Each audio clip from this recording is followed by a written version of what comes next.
Very excited to have my next guest back on the program. It's Vince Morales, who will be back in action, back in the UFC at UFC Paris, September the 28th against Taylor Lapilus. Vince, I was telling you before we started this interview, man, I'm very excited to see you back in the big show. Tell me when you first found out, when you first got the news, and what your initial reaction and emotions were like. Dude, I had just finished spar. It's kind of a funny story, actually. On Twitter Tuesday morning, Tyson Nam, who I'm good friends with, shared a post saying something about Taylor Lapilus still needing an opponent for the card, and he was trying to volunteer. So I replied to him. I was like, "Hey, how about we Rochambeau for it, and the winner goes?" And then I was kind of joking and just kind of thought, "Nah, whatever. We're just playing around." I go to sparring. I come home. As I'm pulling in the garage, I'm getting a FaceTime from my manager, Jason House. And I'm like, what the hell is this about? Why is he FaceTiming me? Because normally he just calls or texts. And then he's like, what's up, dude? I'm like, just finished training, dude. What's going on? And he's like, cool. How's the weight? And I was like, the weight, it's always good. You know me. Like, I stay right where I need to be. And then he goes, cool, great. How do you feel about Paris? I was like, Paris, like UFC, like next week? And he goes, yeah. He goes, I got you in. I was like, oh my God. I was like, are you serious? I was, you're not messing with me. He's like, how's your passport? So I ran upstairs and checked it and everything. And then he's like, okay, opponent's Taylor Lapilus, like all this stuff. And as soon as he told me the opponent, I locked in. I was like, cool, I'm good. Let's go. Let's get it. And then I realized he was FaceTiming me because he wanted an actual reaction. And I was like, oh, dude. So I had to dig deep a little bit, but because I got immediately goal oriented. So I was like, oh, okay, yeah, like let's take this in for a second because we've been working for 15 some odd months or something like that. And it just feels good, man. It's cool. It's cool. So I was ecstatic. I can only imagine. November of 2022 was your last UFC fight. Yep. Since then, you've gone 5-0, 5 wins over tough competition. You've looked great. Was there I guess, a point in time where you felt maybe like discouraged? Like, what do I got to do to get back to the UFC? Because I know we talked before, and that was the goal. You wanted to get back to the biggest promotion in the world. What was it like mentally, like after your last couple of wins? Did you just feel like, man, I've done enough. I deserve it?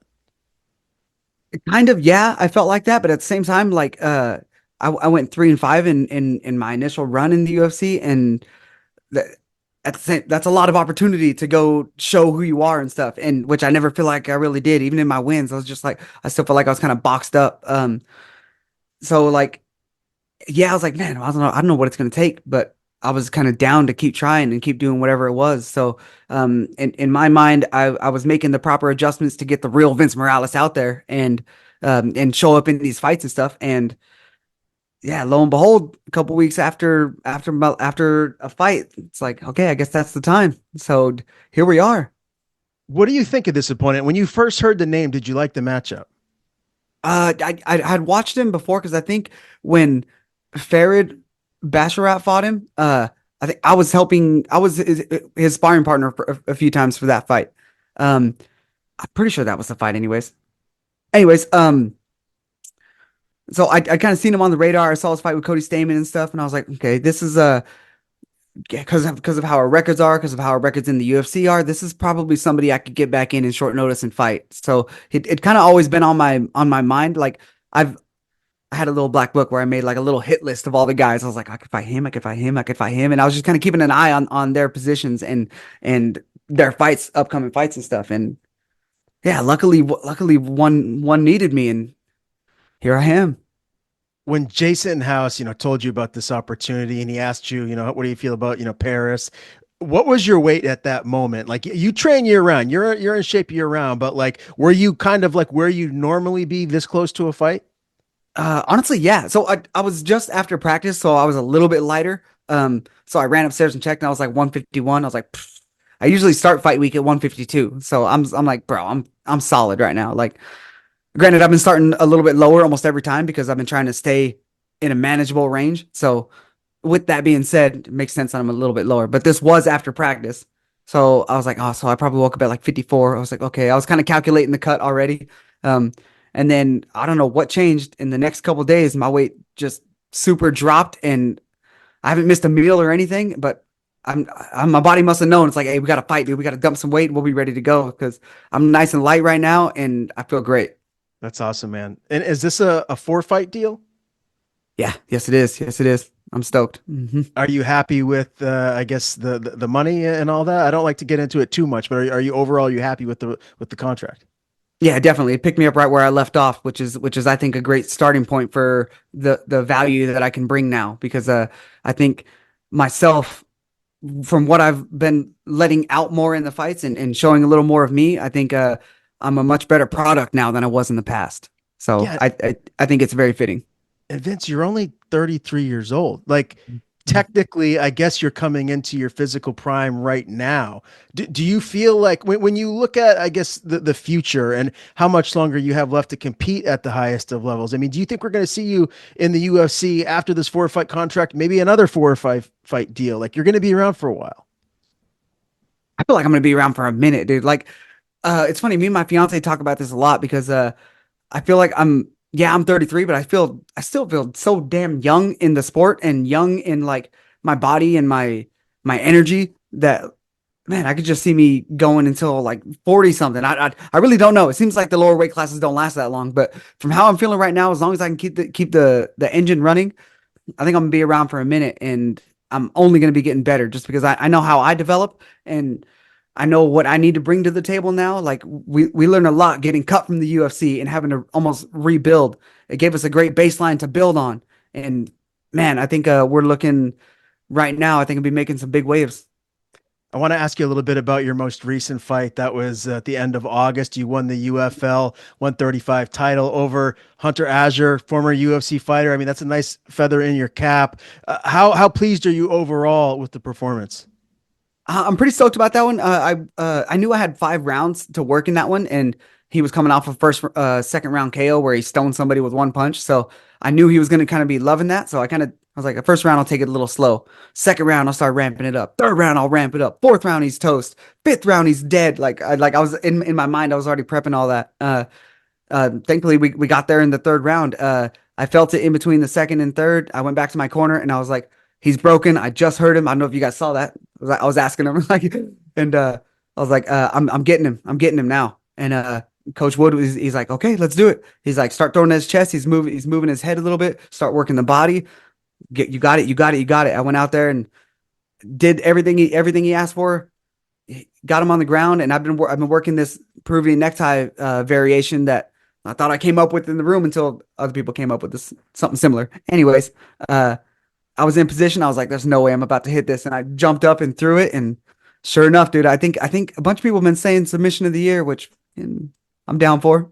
Yeah, I can only imagine, man. And I just saw in your Instagram, you said there was a post that you made that I was losing it laughing. Someone said you had chicken legs and you proceeded to like flip the guy the bird. That was hysterical. You heard that clear as day in the middle of the fight and proceeded to kind of respond accordingly.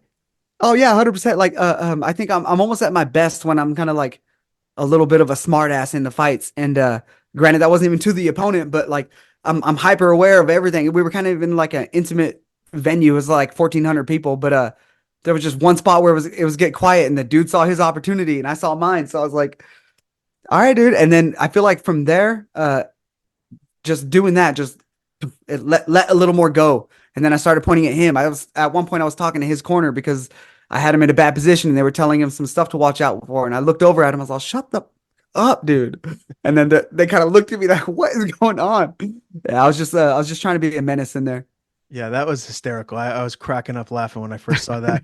What is it like fighting for Harrison? And obviously, like you got Rampage and Frank Mir around. I mean, they're doing some awesome things with that promotion. What was it like, fighting for them and just the whole venue and everything you experienced?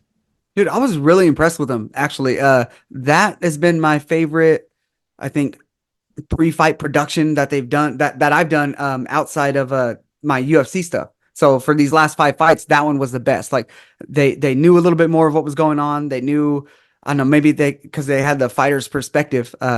They just they knew what we needed to, and they were real accommodating. And um, man, it was such a good experience with those guys. I think they're going to be doing some pretty solid things here in the future. It was that was a great show, and they got a bunch of good pictures. They sent me a whole bunch of backstage stuff. I think they came and recorded some stuff at my house and at the gym, and I think they're making a whole series out of these. So I'm not too sure when that's dropping or what they're doing with it, but I know they got a lot of backlog stuff that's going to be real cool when it comes out. Yeah, that's dope. And I mean, Rampage is a legend, right? Like, and Yeah. I've got a chance to talk to him once before, and I mean, he's kind of intimidating, like when he's not joking around because he's just massive and he's got that huge like block head, and he looks when he scowls at you, he just looks like he's gonna kill you. What was it like interacting with him? Was this like your first time ever meeting him?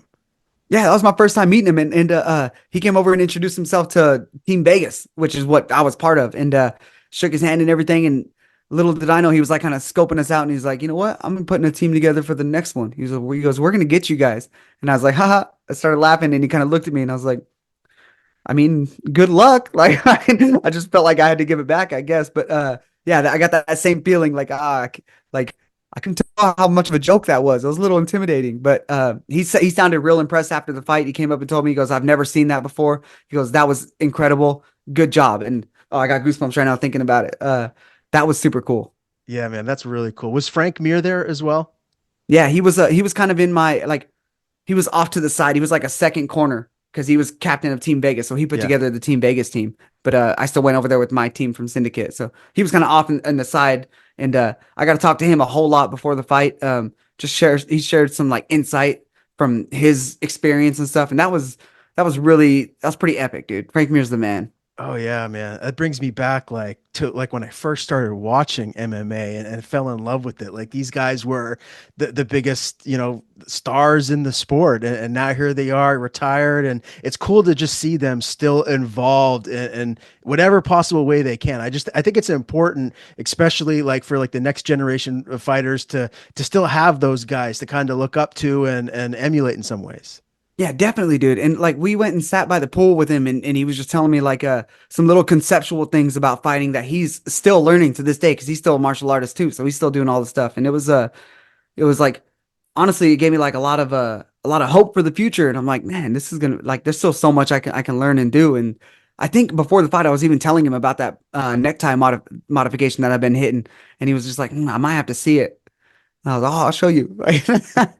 That's awesome, man. Yeah. But before we transition back into MMA, I just want to ask you just about, your personal life. You're engaged. Like, well, what has it been like outside of the gym when you're kind of like winding down and you're wanting to relax? Like, any new like Netflix series or shows that you're into? Like, what is Vince Morales doing outside of MMA these days?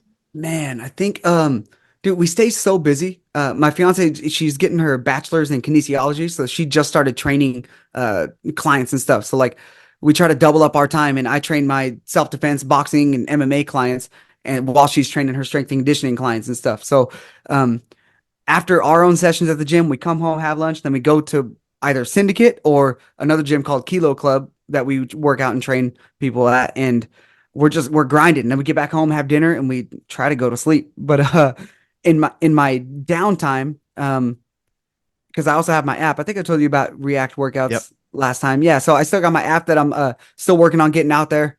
Just a little bit more. Which has been doing great. I work on that in my free time. I still run my YouTube, which that dude, video editing kills me. It takes so long. That's the worst. But when I'm trying to relax, like what was the last thing I was watching? I was watching X-Men 97 that I really got into Okay. on Disney Plus. That was great. That was probably one of my favorite shows ever, really. I really enjoyed that. We started watching Shogun recently. I just started watching Chaos. Man, I like some good shows, but sometimes they keep me awake too late at night. Yeah. So I got to turn the shit off and then go back to bed. I hear you there, man. I'm just a sports nut in general. So whether it's the Yeah. NFL, the NBA, I watch it all. And I'm being on the East Coast. Everything starts so late. Where you're at in Vegas, I mean, you guys are 3 hours behind us, so you can kind of see a lot of that stuff. I can't. Oh, I'm we're falling spoiled. asleep at halftime. Yeah, I get it, dude. I get it. I can only imagine. Like when a card's finishing at like 1 a.m. your guys' time or whatever. Like, dude, that sounds rough. Especially when it's like a snoozer. I'm like, yeah, it's rough. It is. It's tough, man. A lot of times I'll just turn all my notifications off. I'll go to bed. I'll wake up in the morning, go out in my man cave and just start everything and just not look at my phone so I can kind of get the best live feeling that like I would if I was watching it when it is live. You know what I mean? That's a good move. That's a good move. I try to stay off my phone too. If I'm not like, dude, everybody's so quick on the spoilers. I'm like, oh, if there's a fight or something that I'm missing, I'm off the phone because I hate when stuff gets ruined for me. I want to ask you too, like with you being personal trainer and helping with privates and everything. If I were to come out to Vegas and I was to hit you up to like hit pads, like what do you typically charge for people? Like tell me a little bit about what that is like for you when you're working with people, boxing in particular, because that's my favorite aspect of combat sports in general. Gotcha. So like it kind of depends on where we're doing it, what type of time frame we're trying to do. Like I'll do half an hour sessions for like $50, or we do full on hour sessions where we really take our time with some things for like $80. Now, for some of the fighters and teammates and stuff, like sometimes I don't even charge them until after the fight or whatever. Like I'll kind of just play around and like give extra help when I can. Um, just a little bit of that here and there. But yeah, it's generally broken down with like that includes warm-ups, that includes technique building, that includes drills, and then we get our like either live work or play work is what I call it for my clients that don't train MMA, because I feel like live work's a little more intimidating. So I call it playing, and then we just work a whole bunch of different stuff. But I actually have a really good time doing that. It's cool to explore things and try to find a different way to explain it to somebody who doesn't understand it the same way I do. So I feel like it helps me understand things a little bit more too. For sure. I mean, and I know with like holding pads, it's hard on your shoulders. Do you have to do anything extra to just kind of stay loose and not get stiff when you are holding pads? Dude, I stretch like 3 times a day. Like I stretch a lot. My body is always hurting. I have a sauna in my backyard. I have a red light. I turned my utility closet into a recovery closet. So it's got like red light therapy. It's got game ready. I have my so right foam roller, yoga mats. Um, what else do I have? I got all kinds of stuff. And sometimes I'll just go in there and I just try to zen out for like 20 minutes and just stretch and recover.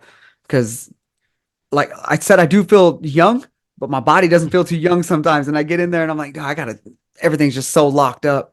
Yeah, well, you're a pro's pro, man. That's why you're back in the UFC now. Let's talk a little bit about camp. Obviously, at one of the best gyms on planet Earth, you got a bunch of monsters around you, including the new 135 UFC champion. Well, tell me just first off what that was like for you watching him win that belt. Dude, that was it was epic. It went exactly how I was predicting it was. There were a few interviews that I did prior to that, and I was like, no, I'm telling you, by the fourth and fifth round, I think Murav's gonna be up almost every round. He's gonna be drowning O'Malley, and I think you saw the look of like I don't know what the hell to do from O'Malley. Nice little teep though he landed in the last round. I was so pumped for him. Like me and two other teammates that were a big part of his camp. We all watched the fight together, and we were all almost like in tears. It was crazy, dude. And Marab is such a good dude, and I've learned a lot just training with him. He doesn't even like, well, he said a lot of things to me too that I've learned from, but just being around him, you can learn through just his effort with things. And that's one thing I try to put it into my game is no matter where he's at, he's trying something. Even if it's like not the prettiest or not the best or doesn't know if it's going to work, he's in there trying. And there's a lot of effort with things. And something in my first run in the UFC, I don't feel like I put much effort in some spots. If anything, I was trying to like eke by and make sure that I could get some wins, and that didn't do it for me. So training with Marab, I learned what it's really like to be around like that championship level mentality, and I believe I'm right there with him, like as far as mind and skill set. So it was real motivating and lit a good fire underneath me to see him win like that. Yeah, and I was going to say, you got to have a pretty darn good idea as to where you are in the pecking order by training and sparring with Marab, the champion. I mean, if you're close with him, that's got to give you a lot of confidence going into this UFC for your second stint here. Yeah, 100%. And it's not so much a confidence in ability, it's a confidence in capabilities. Does that make sense? So Mhm. it's confident in like what we can handle and what we can do while we're putting our effort, not just like our skill set or anything like that. So yeah, I like to think I leached some of that off of him, and it's coming with me in the cage. O'Malley said post fight that he thinks he won rounds 1, 3, and 5. Do you think he really means that, or is he just saying that to kind of hype up a rematch? So he's done a good job with with separating himself from the things that he says, because I it prior to this, it's hard for me to believe some that he believes some of the things that he says. I think he just says it because it gets a reaction and it gets eyes and stuff like that. And then he goes and puts in his work, is how I normally think about it.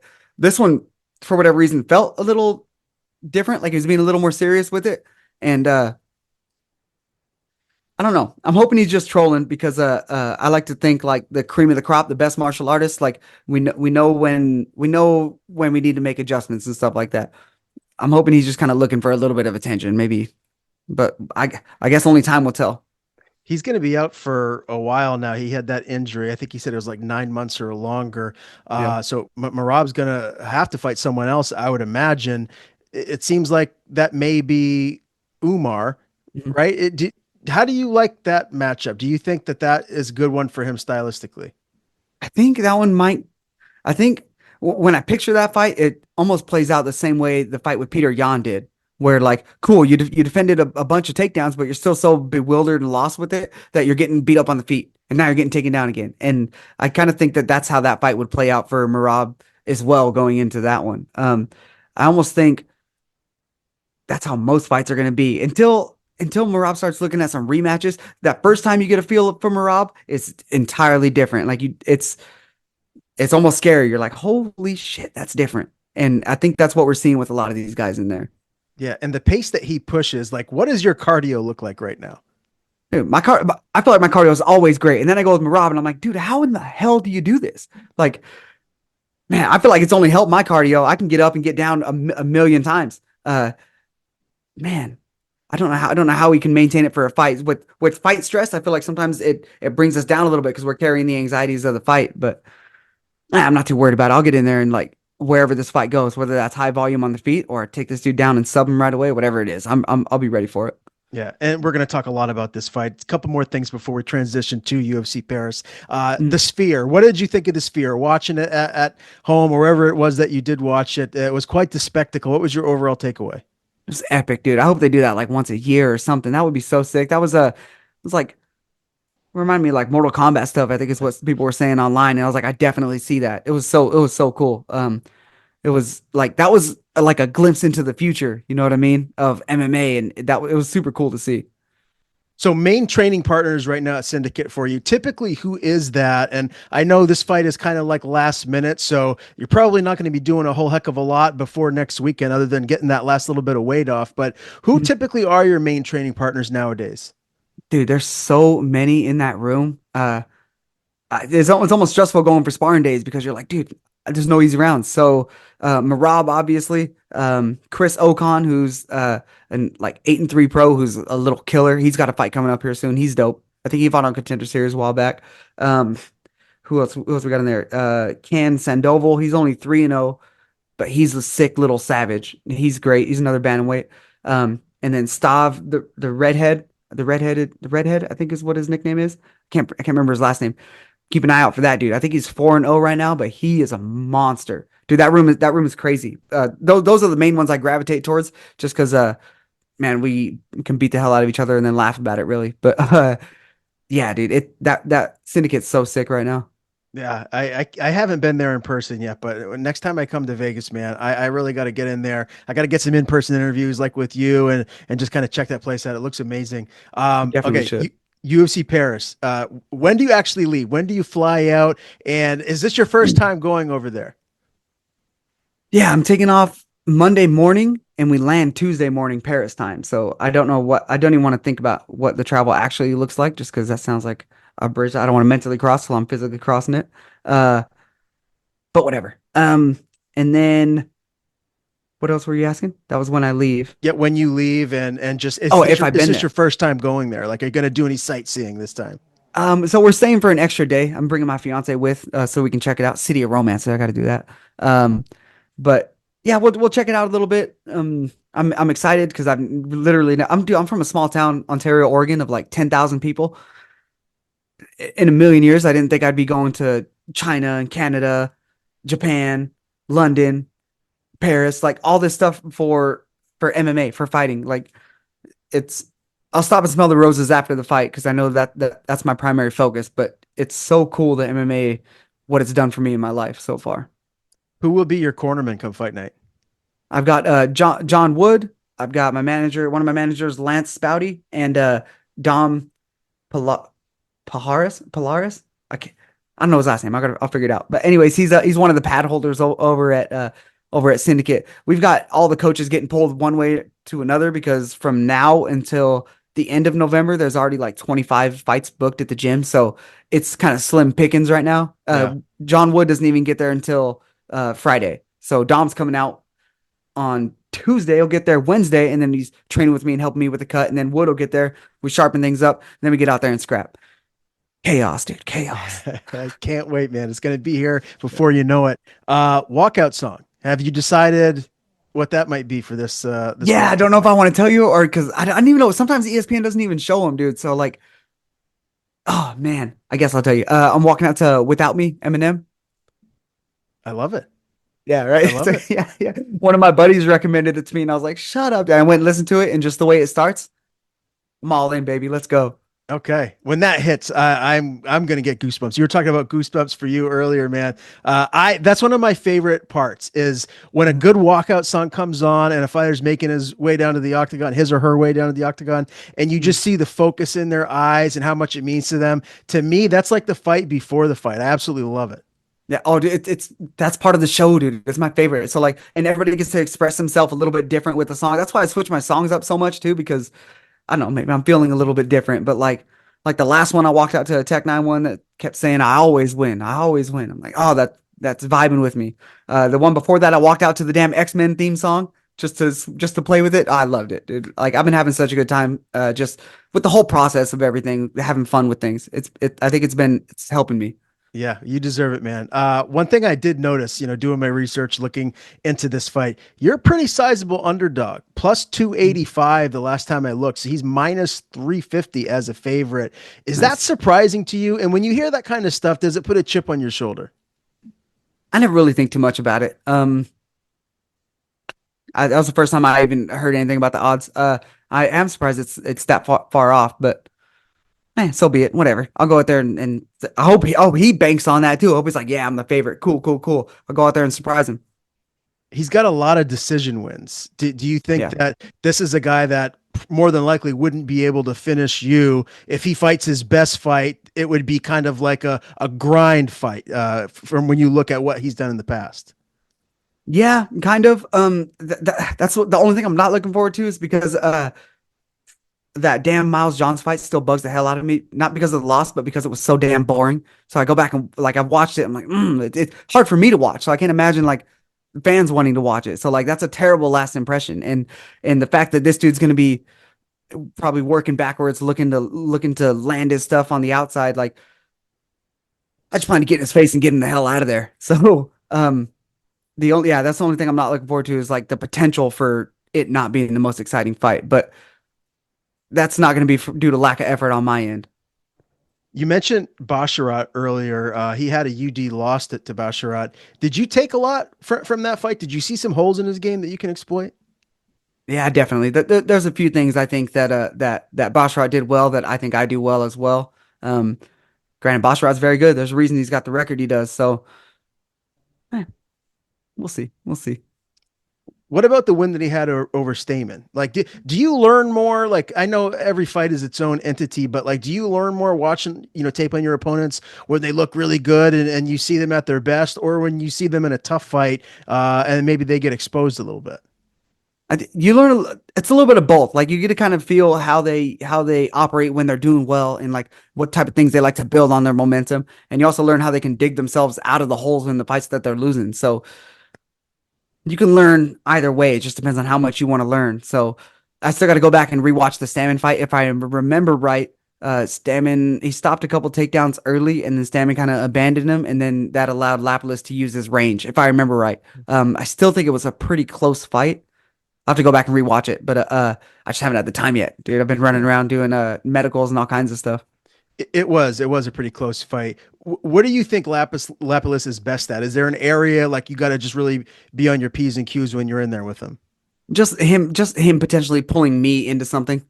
Just him fighting on that back foot, waiting for me to commit so that he can find like a sharp little counter. I think I can pull him out of that though. So I think I can get him throwing and get him exchanging a little bit where I'm going to be having some success and really surprise this dude.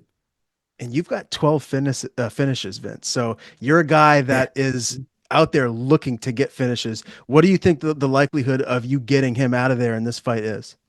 He hasn't been finished, right? I don't think so. I have to Yeah, go I don't double think check, so. but I don't So think so. that was the first thing I told Wood. I was like, I don't think this dude's been finished, dude. I'm gonna go out there and finish this kid.